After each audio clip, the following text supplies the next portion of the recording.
todavía no tomen lugar, vamos a orar.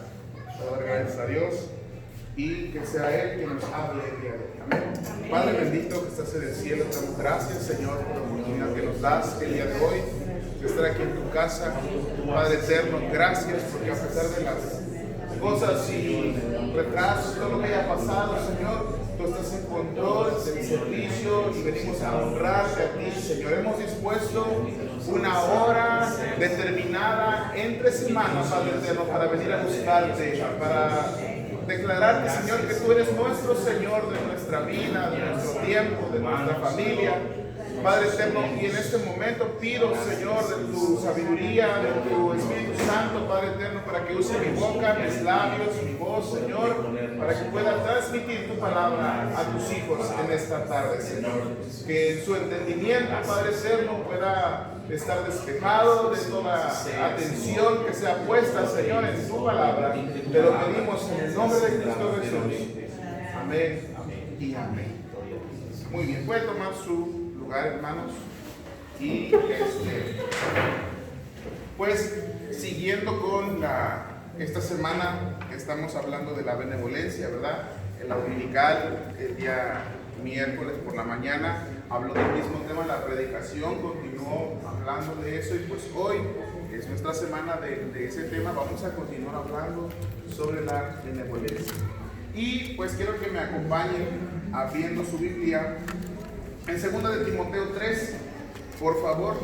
2 de Timoteo capítulo 3. Pero antes de leerlo, el versículo que vamos a leer, quiero recordarles algunos puntos de los que platicamos el domingo por la mañana y en la predicación otra vez. Algunos sinónimos de benevolencia. ¿Alguien se acuerda qué era la benevolencia? Esta sesión no es una prédica como tal, es una enseñanza, una clase, entonces usted puede participar con confianza. A ver si se acuerdan de lo que vimos que era benevolencia. ¿Alguien se acuerda? Generosidad. Generosidad. ¿Qué más? O la definición. ¿Se acuerdan que decíamos que era benevolencia? Puede ser bondad, benignidad, humanidad, magnanimidad. Esas no las vimos, pero ahorita se las estoy diciendo. Quiero que recuerden lo que hablamos el domingo, que benevolencia tenía que ver con dar sin esperar recibir algo a cambio. ¿Se acuerdan de eso? Los que vinimos el domingo. Y ahorita quiero definir ya como, para que usted se vaya con un concepto pues más elaborado, ¿verdad?, de lo que es la benevolencia. La benevolencia viene del latín benevolens, y es aquel que tiene benevolencia o buena voluntad hacia las personas. La benevolencia, a su vez, está asociada a la bondad y la cualidad de lo bueno. También, por su raíz latina, se compone de dos palabras: bene, que significa bueno, y volo, que equivale a querer, o sea, querer lo bueno, querer hacer lo bueno. Por el contrario, decíamos que el egoísmo es todo lo contrario a la benevolencia, y el término egoísmo hace referencia al amor excesivo o inmoderado que una persona siente sobre sí misma y que le hace entender desmedidamente su propio interés por encima de los demás. O sea, el egoísmo, lo contrario a la benevolencia: yo estoy en primer lugar que tú siempre. Puede ser encima de tus hijos, encima de tu esposo o esposa, inclusive te sientes más que tu jefe, que el pastor, que los líderes, porque en tu mente solamente cabe el egoísmo cuando no estás ejerciendo el carácter de Cristo en la benevolencia. Y precisamente 2 de Timoteo capítulo 3 lo leíamos el domingo, y vamos a recordarlo ahorita. Versículo 2 al 5 lo vamos a ver, por favor. Cuando lo tenga usted, diga amén. Amén. Porque habrá hombres amadores de sí mismos. Desde ahí partimos y nos damos cuenta que está hablando del egoísmo, amador de sí mismo. Aquella persona que no puede ser capaz de ver por el bienestar de otra persona, que siempre decíamos trata de ver por su bien particular.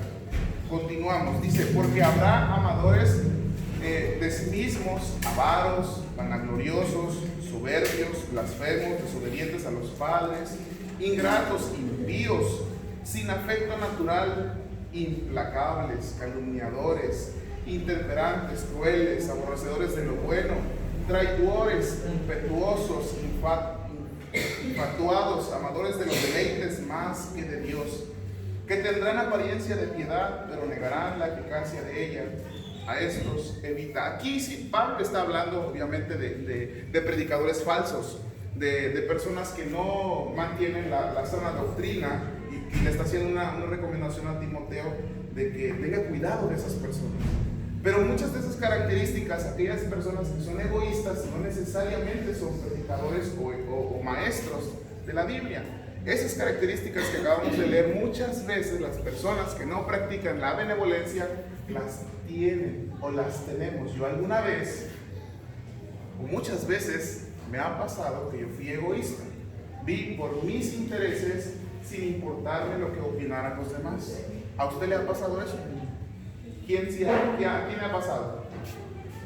A mí sinceramente me pasó.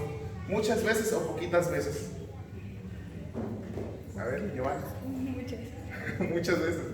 Es que decíamos que no es fácil ser benevolente, no es tan fácil ni tan sencillo, porque generalmente todas las cosas que queremos hacer o que hacemos son para ganar cierto beneficio con las demás personas. Si hacemos un favor, en nuestra mente está que ese favor generalmente nos lo regresen de alguna u otra manera.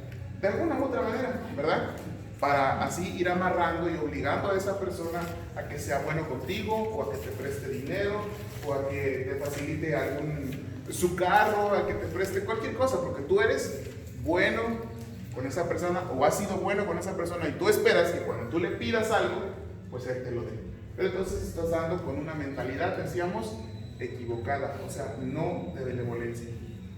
El sujeto benevolente tiende a hacer el bien. Esto quiere decir que realiza moralmente o éticamente lo correcto, mostrando empatía con el prójimo al ser benevolente. La persona desarrolla tareas solidarias, ayuda a quienes lo necesitan y se muestra afectuosamente siempre.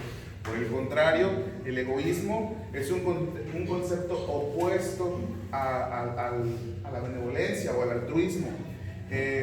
Toda persona benevolente se identifica por el hecho de que es capaz, número uno, es capaz de ponerse en el lugar del otro.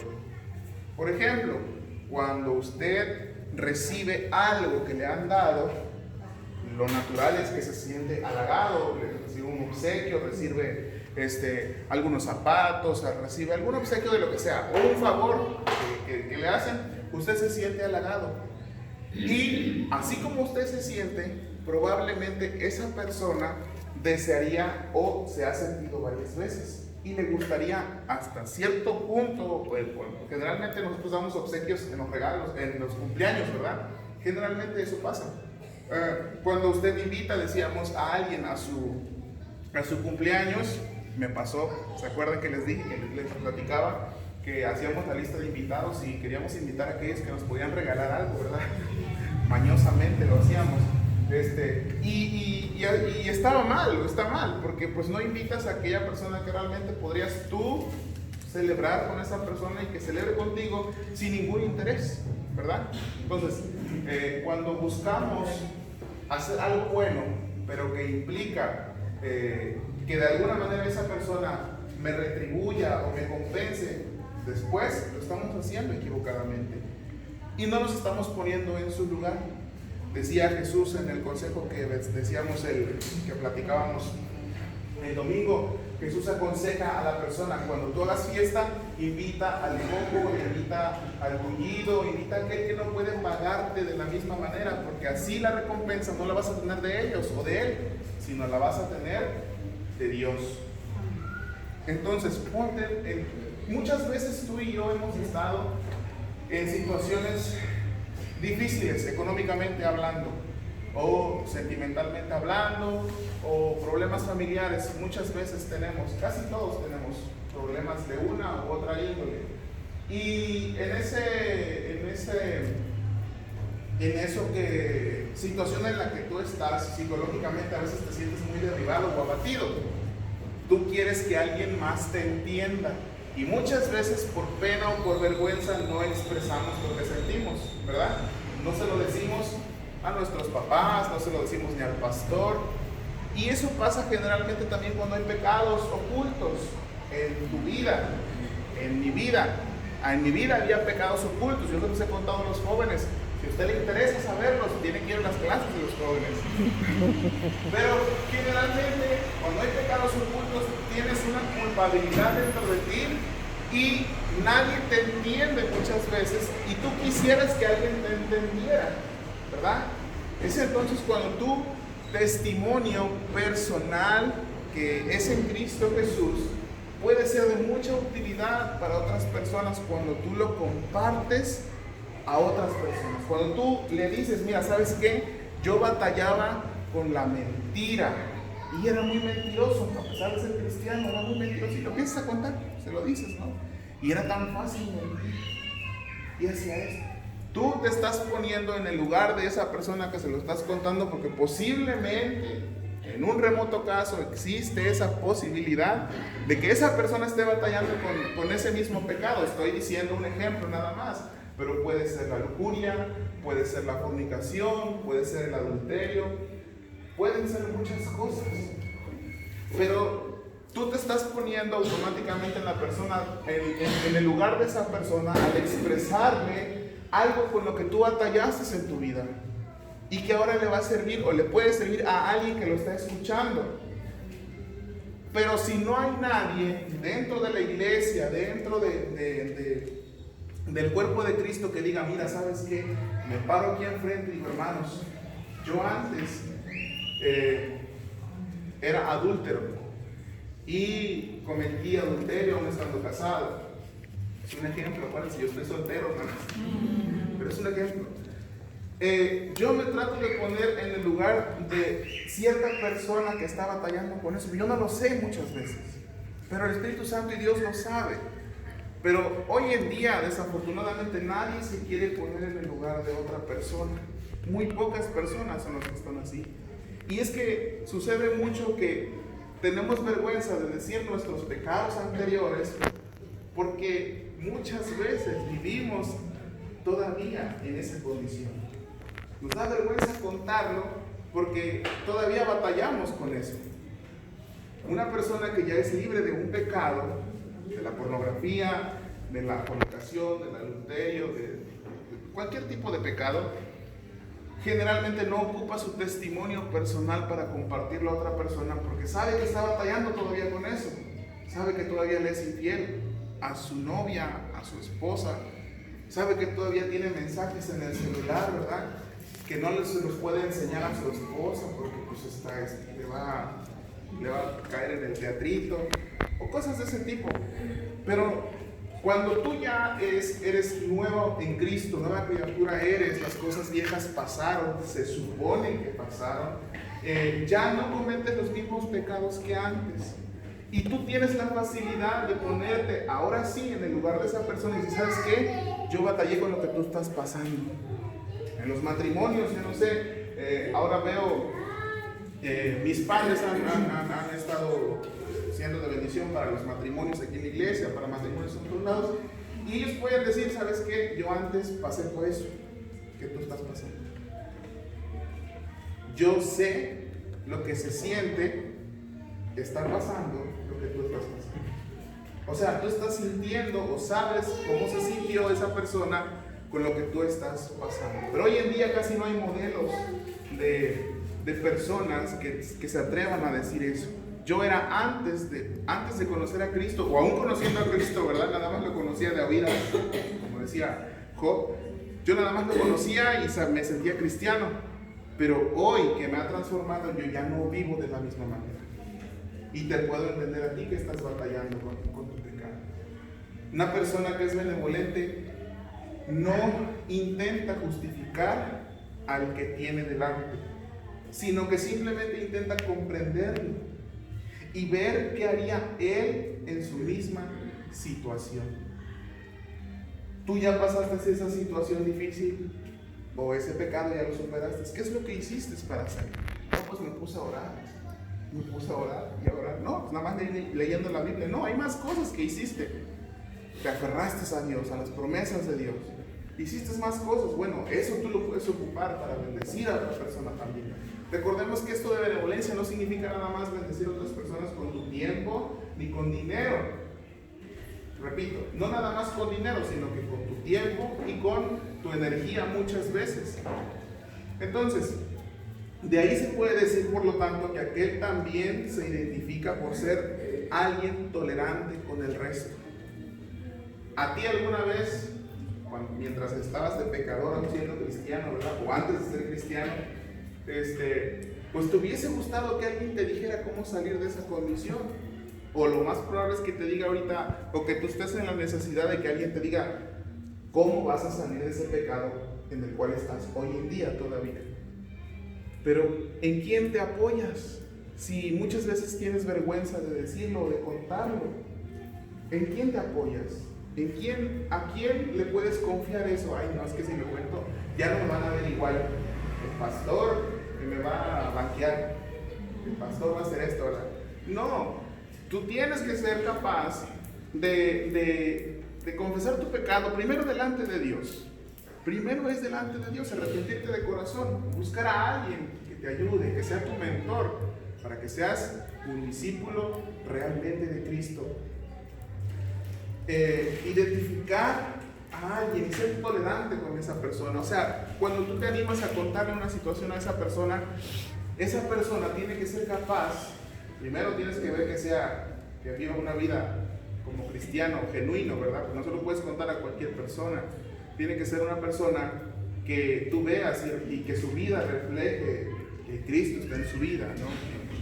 En este caso, pues pueden ser los pastores, son los principales a los que tú te puedes apoyar, de ahí otras personas. Pero te tienes que aferrar a eso. Y si tú llegas a, por ejemplo, voy a platicando ahorita de eso. Hay personas que se han acercado, amigos, ¿no? Y luego jóvenes también, de esta iglesia, de otras partes, que se acercan y me dicen, mira, ¿sabes qué? Estoy batallando con la pornografía. Y es algo que mis papás no saben. Y me da mucha vergüenza, ni siquiera mi pastor lo sabe. Y entonces, tú eres la persona que esa determinada joven o jovencita te escogió para poder compartir lo que está batallando con su vida. Tú tienes que tener la capacidad y la habilidad o la tolerancia que necesita, como si tú hubieras cometido ese pecado. ¿Cómo te gustaría que te trataran a ti? ¿Que se burlaran de ti? ¿Que te dijeran, oye, pero si tú eres cristiano desde niño? Oye, pero si a ti te enseñaron en la escuelita dominical y tú vas desde años y años, pero si tú conoces de la Biblia, ¿te gustaría que así te dijeran? ¿Eso es ponerse en el lugar de la otra persona?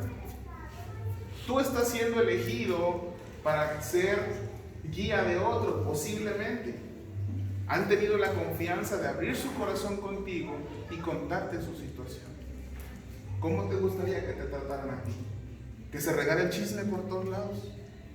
Decirle, no, la hermana me contó que su esposo lo engañó. ¿Tú crees? El hermano que se ve tan santo. No estás poniéndote en el lugar de esa persona. Si tú te enteras de algún chisme, si tú te enteras de alguna noticia de los pastores, de los líderes, de los maestros, ay, lo andamos a veces, yo me entero, me los escucho. Imagínate, no vivo aquí. No te pones en el lugar. Y si tú fueras ese líder, y si tú fueras el pastor, y si tú fueras esa persona, no somos benevolentes muchas veces. No tenemos ese amor por el prójimo, no tenemos esa bondad que debería de existir en nuestro corazón. La lujuria crece cuando decidimos por nosotros mismos lo que es bueno y lo que es malo. La lujuria no tiene que ver con los deseos sexuales, pero son todos aquellos deseos carnales, todos los deseos de la carne, no nada más los deseos sexuales. Sin embargo, nuestras propias opiniones deben cambiar cuando honramos la ley de Dios.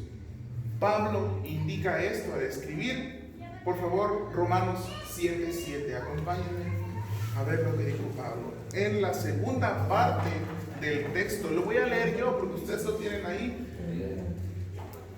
Generalmente los textos, a veces cuando decimos Romanos 7:7, por ejemplo, parte A es la mitad del texto, y si decimos parte B es la segunda parte del texto. Entonces quiero ocupar la segunda parte del texto, que dice: yo no conocí el pecado sino por la ley, porque tampoco conocería la codicia si la ley no dijera: no codiciarás. Romanos 7:7.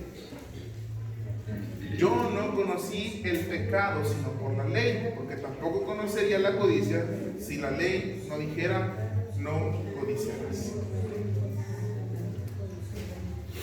Por eso la ley fue escrita con el propósito de establecer un estándar universal de lo bueno y lo malo, para que toda boca se cierre y todo el mundo quede bajo el juicio de Dios. Romanos 3:19.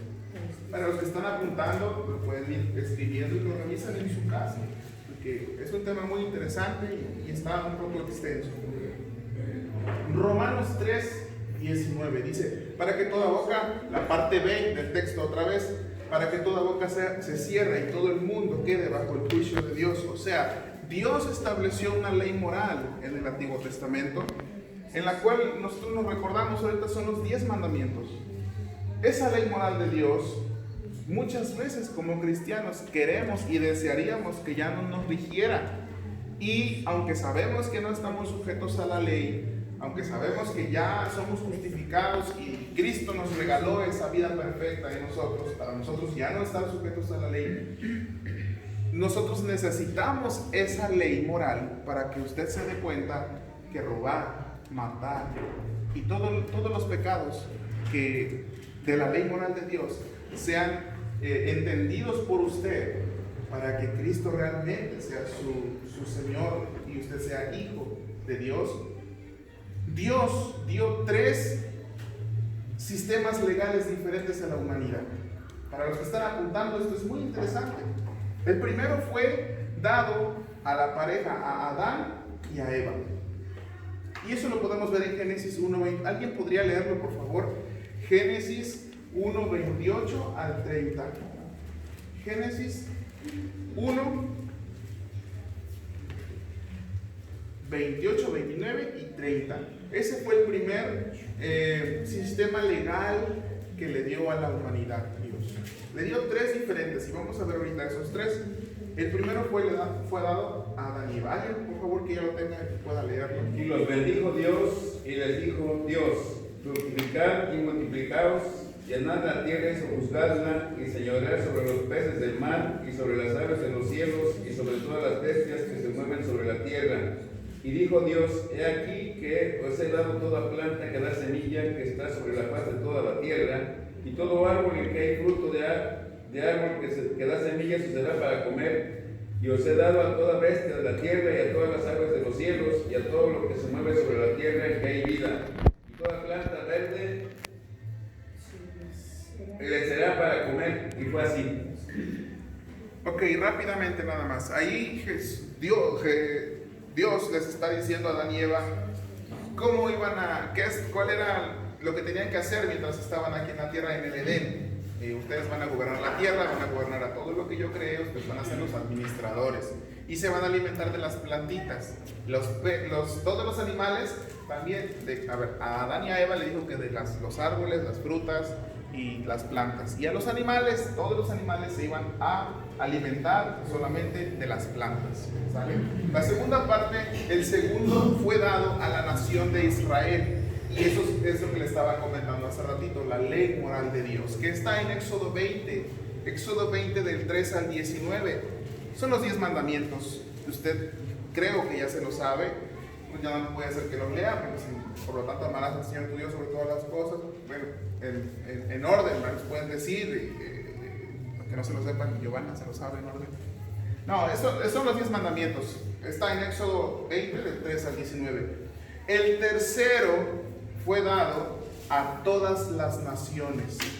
Primero, recordamos, Adán y Eva, el primer sistema legal que Dios dio. Después se lo dio exclusivamente al pueblo de Israel. Y el tercero fue dado a todas las naciones. Y son los mandamientos de Jesús en el Nuevo Testamento. Ahí todos los cristianos, todos los hijos de Dios, no los que nos decimos hijos de Dios, no nos escapamos de esa ley. Usted puede decir que ya no tiene que obedecer el Antiguo Testamento, que ya no es válido para ti, que ya no es válido para mí. Pero los hijos de Dios saben que somos regidos aún por los mandamientos de Jesús. Aquel que dijo que no necesitas tener relaciones sexuales con una mujer para cometer adulterio, sino que simplemente basta con que tú la veas con codicia en tu corazón o que la codicies en tu corazón, ya eres culpable de adulterio. Y lo mismo aplica para una mujer que vea a un hombre y lo codicia en su corazón. Y hay más ley y hay más mandamientos que Jesús enseñó, y esos mandamientos nos rigen también a nosotros, pero muchas veces no queremos hacer caso a eso. Los tres están fundamentados en los grandes mandamientos de amor a Dios y amor a los demás, en Mateo 22, 37, 40. Y pues amarás al Señor tu Dios sobre todas las cosas y a tu prójimo como a ti mismo, y en esto se cumple toda la ley y todos los demás mandamientos. Las leyes, estatutos y juicios dados a Moisés contenían excepciones debido a la dureza de los corazones de los israelitas. Marcos 10, 5. ¿Alguien podría por favor leer Marcos 10, 5?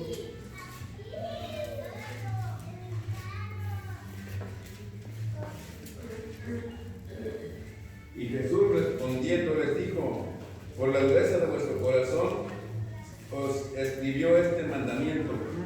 Por la dureza del corazón.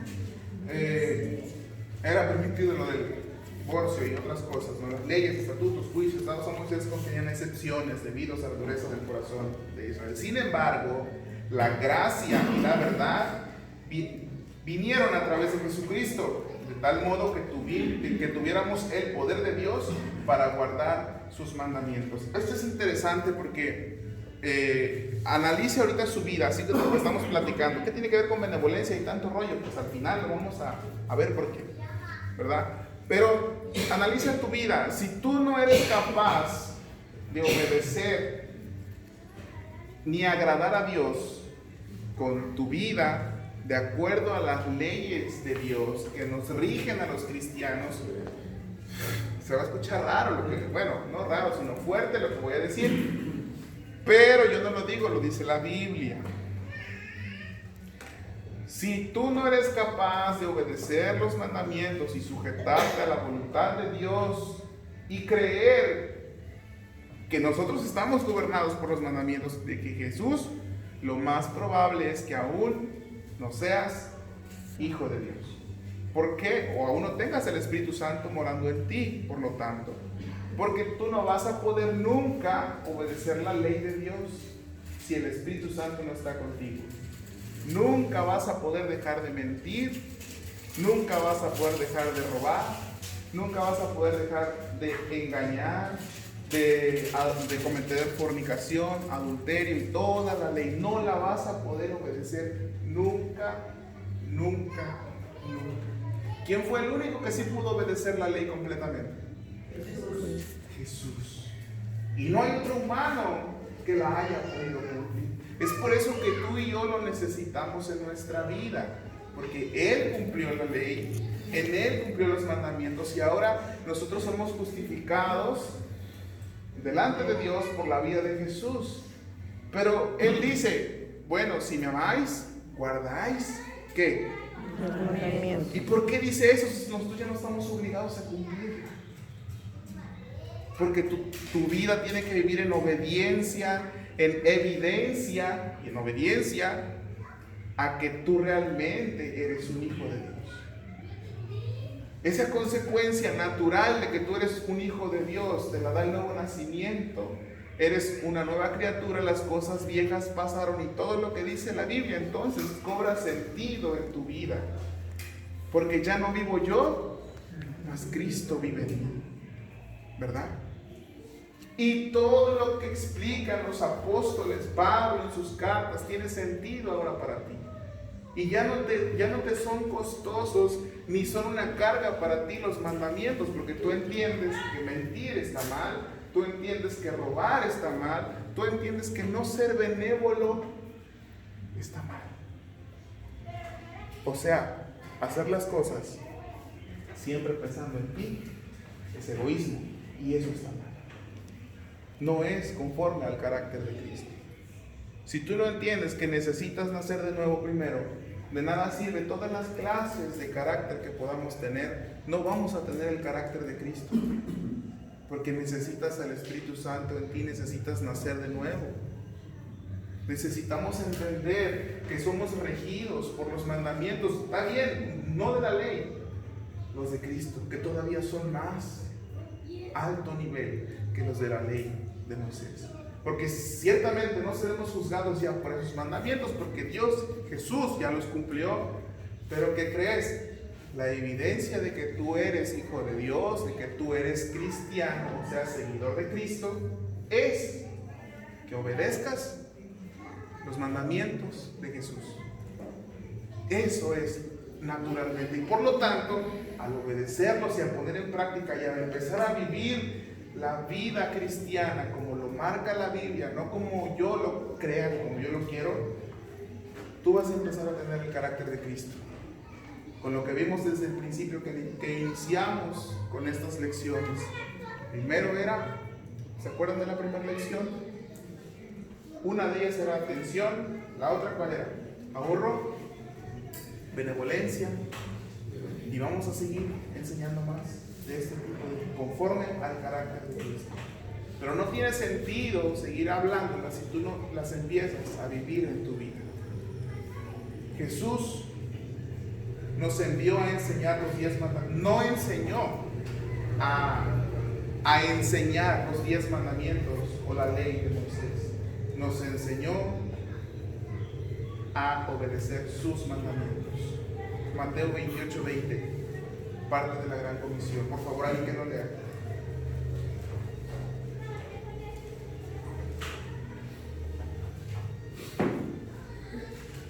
Fuerte.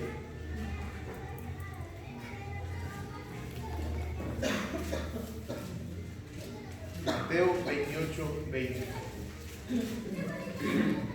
Y enseñándoles que guarden todas las cosas que os he mandado. Y he aquí yo estoy con vosotros todos los días hasta el fin del mundo. ¿Podría leerlo otra vez en voz alta y desde el 19, por favor? Por tanto, id y haced discípulos a todas las naciones, bautizados en el nombre del Padre y del Hijo y del Espíritu Santo, enseñándoles que guarden todas las cosas que os he mandado. Y he aquí yo estoy con vosotros todos los días hasta el fin del mundo. Amén. Muchas gracias. Amén. Y enseñándoles ¿qué? Todas las cosas. ¿A qué nos mandó Jesús?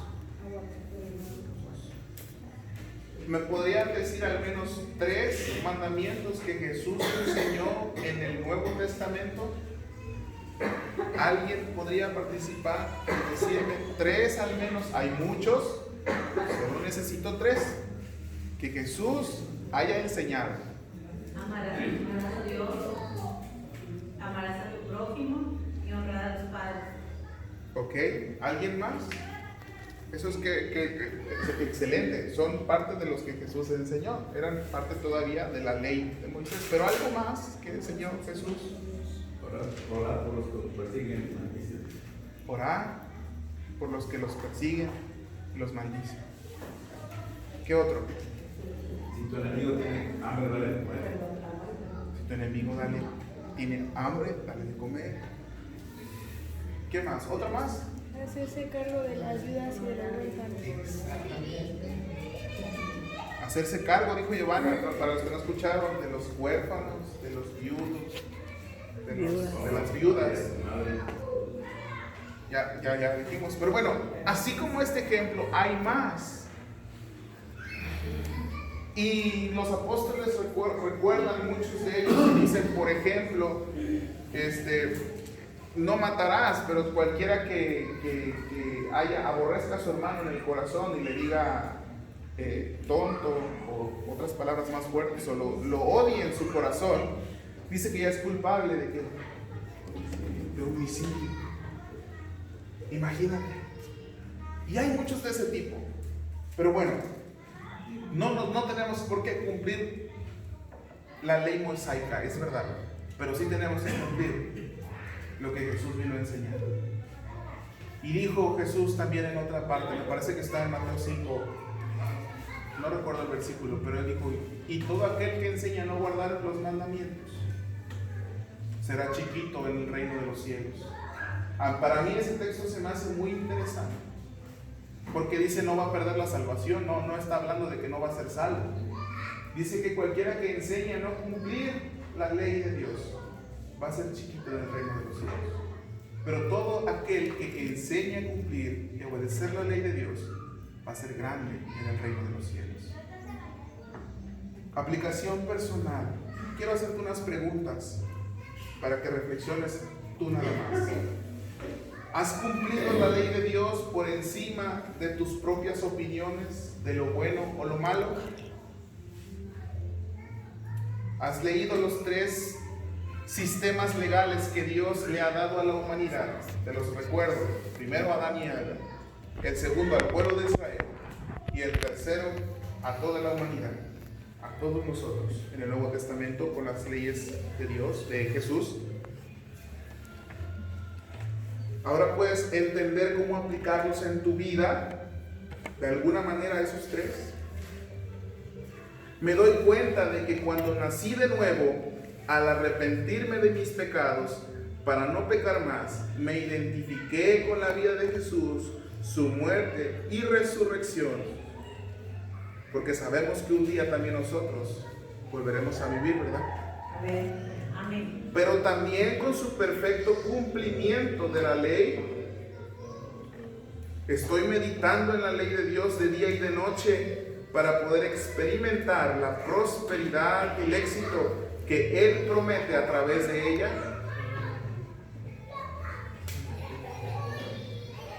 La benevolencia en el hogar.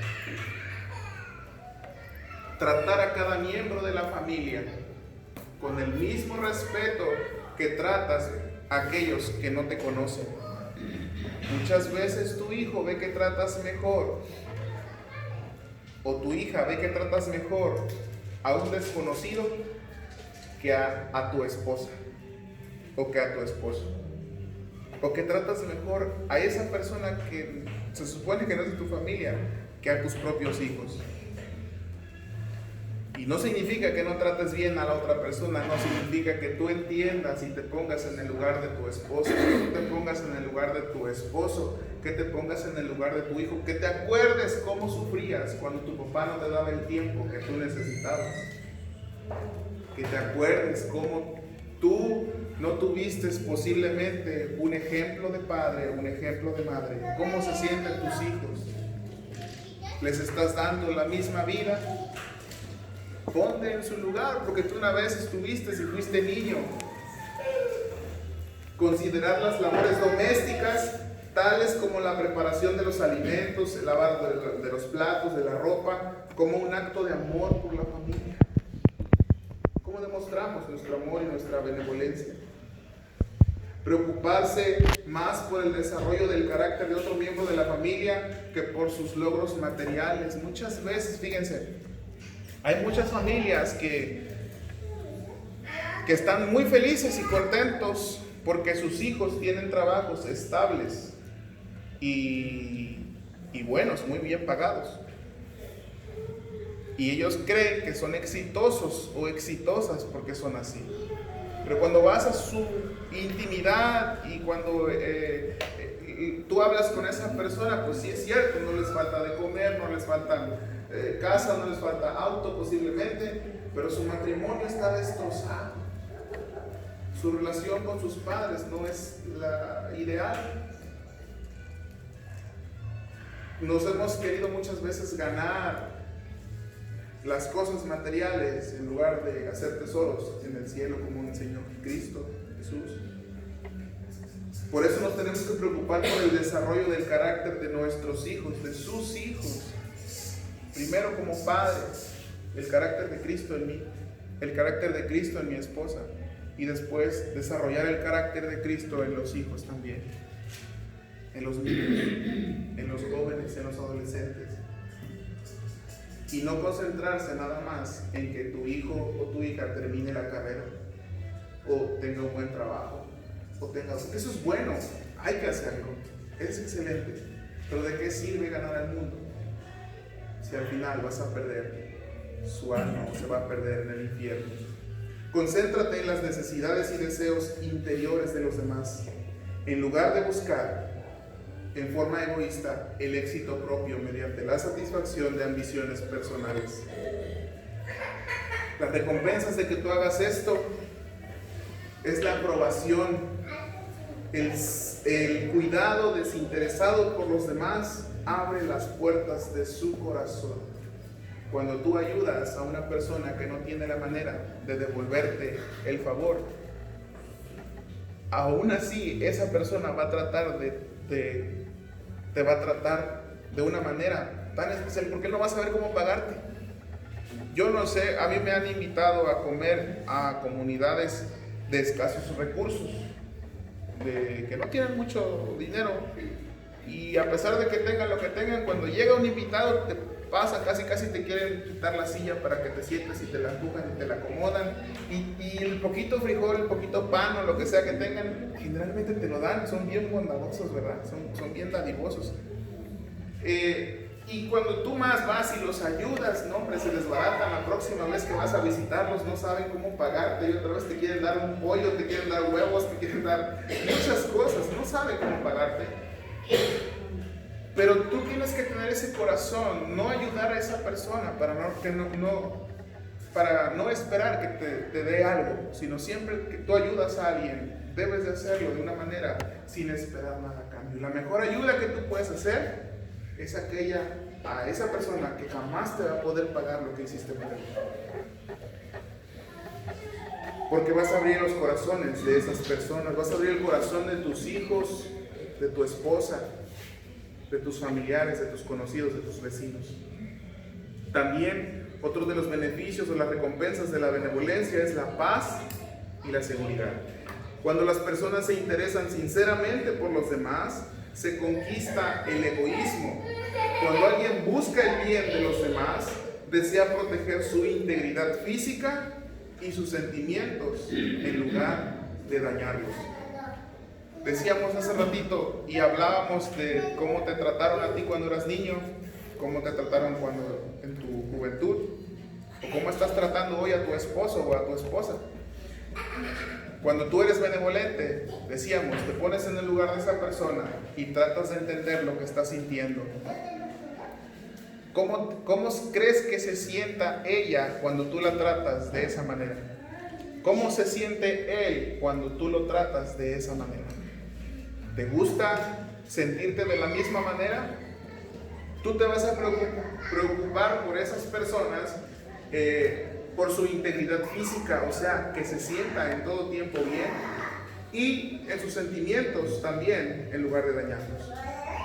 Y para terminar, hay unas declaraciones en la enseñanza que son muy bonitas y que sería bueno que las pusieras en práctica tú y yo.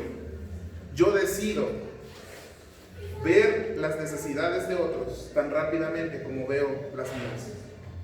Yo decido dar generosamente sin esperar nada a cambio. Yo decido no acaparar las cosas para mí. Yo decido no sacar ventaja de los infortunios de otros o de los problemas de otros. Se dice coloquialmente no hacer leña del árbol caído, ¿verdad? No te aproveches del infortunio de los demás, no te aproveches del testimonio que te están confesando a ti, del problema, del pecado que te están confesando, de la situación de los demás. No te aproveches de eso, están confiando en ti. No sacar ventaja de esos problemas, dar más a medida que recibo más. Los pingüinos emperadores,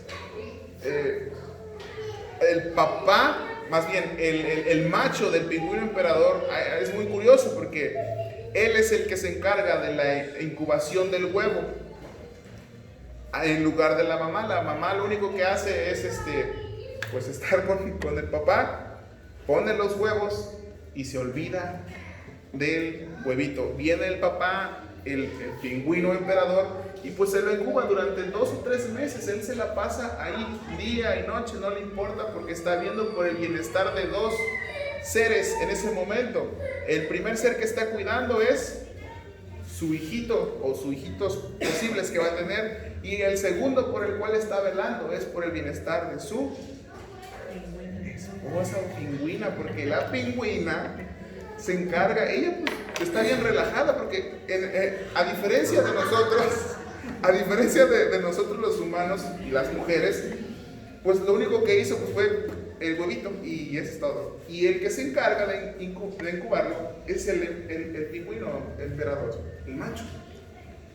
Está viendo por las necesidades de su hijo y por las necesidades también de que se alimente correctamente su esposa.